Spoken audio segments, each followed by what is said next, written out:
Well, a former Stark County deputy now behind bars for stealing money from his police union. 19 investigator Mike Mason shares the latest from court. Okay, we're here today in the state of Ohio versus Thomas Davison. Former Stark County Deputy Thomas Davison facing a judge waiving his right to a jury trial as he pleaded to a reduced charge. How do you plead to theft, Mr. Guilty? Davison was originally charged with one felony count of grand theft after investigators say he stole over $15,000 from his police union, the Stark County Deputies Association.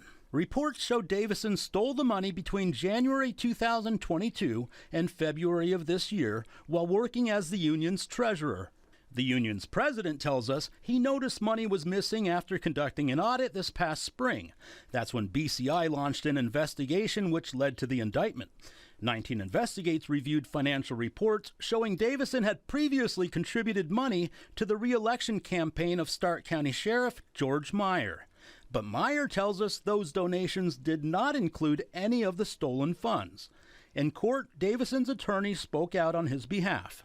Tom did step up to the plate, accept responsibility in this matter. I know that that doesn't change what happened. Restitution was paid in full. He's accepting the consequences of his actions and looks forward to moving on. The union confirms Davison did pay back the money. The judge then sentenced Davison to spend the next 10 days in the Stark County Jail. Davison was also fired from the sheriff's office today and forced to surrender his peace officer certification. He's set to be released from jail on November 2nd. His attorney declined to comment. Mike Mason, 19 News.